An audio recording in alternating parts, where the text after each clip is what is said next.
Welcome to Fog of Work. Let me start with a brutal truth. You are selling the most precious thing you have, your time, your energy, your life, in exchange for money. And then, like clockwork, you hand that money right back to the same system that enslaved you in the first place. They programmed you to do this. They designed the trap, and you walked into it thinking it was freedom. Stick around, because what you're about to hear might explain why you always feel broke, exhausted, and strangely empty, even when the paycheck comes in. Every dollar you earn comes with a hidden price tag, your time. Let's say you make $25 an hour. That fancy $500 gadget, it costs 20 hours of your life, but it doesn't stop there.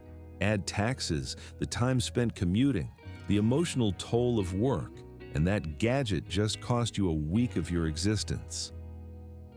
Now think about your essentials: rent, food, transportation. How many weeks, how many months of your life are you trading just to stay afloat? What does it say about our world that simply surviving can cost you your entire life? But the real problem isn't just the trade. It's what you're trading for. Because most of the time it's not value, it's not necessity, it's marketing. From childhood, you were taught that buying things equals happiness, status, success. You were never taught to value time. You were taught to waste it chasing stuff. Corporations spend billions to study your mind and hijack your impulses. Sales, influencers, ads, trends, all engineered to make you feel like you're missing out unless you spend. Psychologists have proven how dopamine spikes when you buy something new. That rush you get clicking "place order." It's the same neural hit as a drug. We've been conditioned to treat consumption as therapy. Ever opened your phone to check the weather and ended up buying socks? That's not an accident. That's design. You're not spending money. You're burning time, piece by piece, to impress people who aren't watching and who wouldn't care if they were. Now, here's the kicker. Many of us aren't even spending money we actually have. We're spending borrowed time. Credit cards, loans, buy now, pay later. The illusion of abundance on a foundation of debt. You're working today to pay for yesterday's lie. Here's how it goes. The paycheck covers bills, the credit card covers food, repeat, the balance grows, the interest piles up, and you're trapped. The more you work, the more you owe. And the more you owe, the less freedom you have. And nobody teaches you how this trap works. They don't explain compounding interest in school. But the credit card companies, they bet on your ignorance. Debt turns you into a permanent employee. You don't have the freedom to quit, to breathe, to live. You're not just in financial debt, you're in life debt.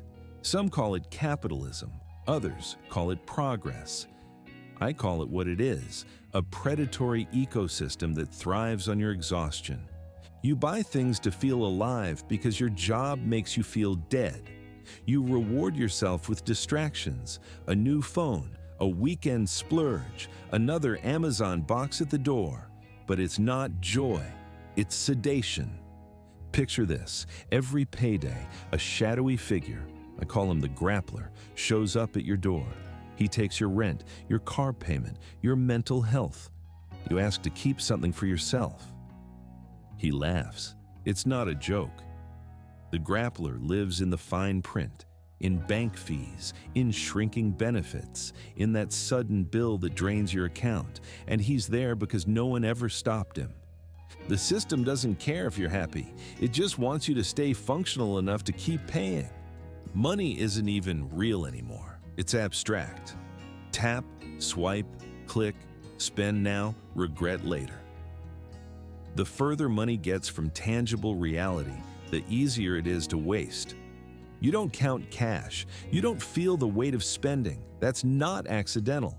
The system makes it painless to part with money and painful to resist consumption. Digital payments, subscriptions, automatic renewals. You forget you're spending it all until the account is empty and you're left wondering, where did it all go? A $3 subscription here, a $9 upgrade there.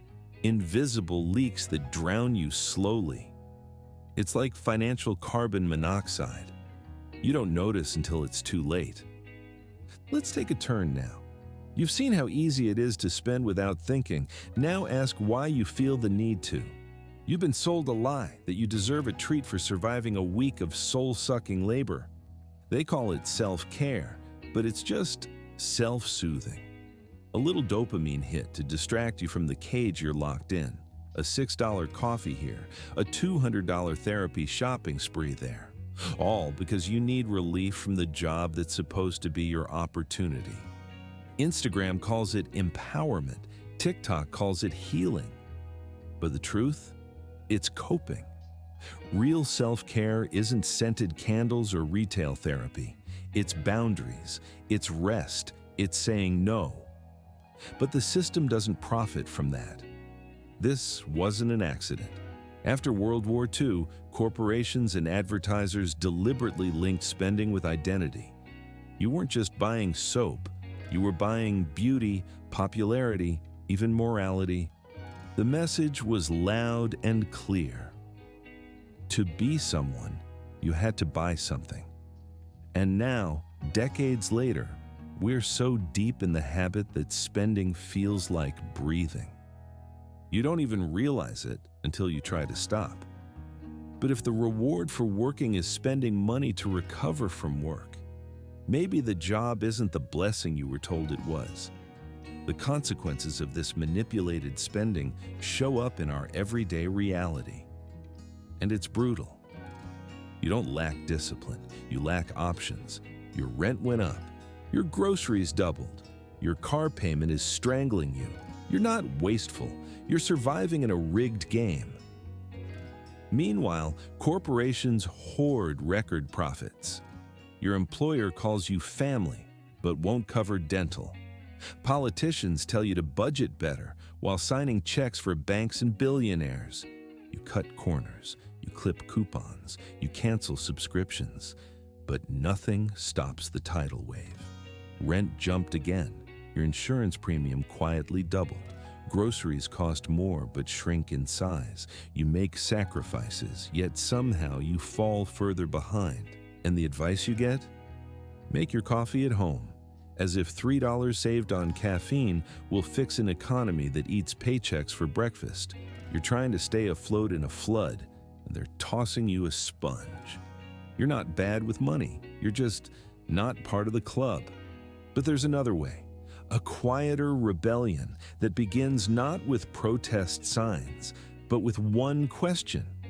What if you simply needed less? So what do? You stop playing by the rules. You start asking different questions. Do I need this? Or was I just told I did? You cut subscriptions. You mend instead of replace. You find joy in less, not more. I once met someone who downsized to a 300 square foot apartment, sold 70% of their stuff and said they'd never felt lighter. No debt, no clutter, just clarity. Minimalism isn't aesthetic. It's resistance. It's saying, I won't trade my life away for clutter. I won't anesthetize myself with purchases. You reclaim your time, your attention, your power. This is where the cycle breaks, when you stop chasing and start choosing, when you realize the finish line was always a mirage. Eventually, you find you're enough. Enough to live. Enough to breathe. Enough to feel human again. Because that's the ultimate rebellion in a system that profits from your never-ending hunger. You stop needing more, and you start needing freedom. You walk slower, you breathe deeper. You no longer measure your worth by your output. Instead of chasing the next thing, you sit with what you have, and it's enough. Your time becomes your own again.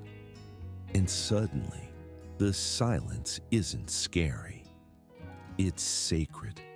Someone once told me, Real wealth is waking up without an alarm clock and falling asleep without dread. That's not success, that's freedom. And if you've ever felt that quiet ache, the urge to escape, to slow down, to stop pretending, know this: you're not the only one. If any part of this story hit home, if you've ever looked at your bank account and wondered where your life went, you're not alone. We're all waking up to the same realization. This system was never built for us. But together, we can build something better. Share this video with someone who needs to hear it. And let me ask you this: what's the one thing you regret spending your hard-earned money on? I'd love to hear your story. Leave a comment below. I review every single one, and I'd love to start a real conversation with you.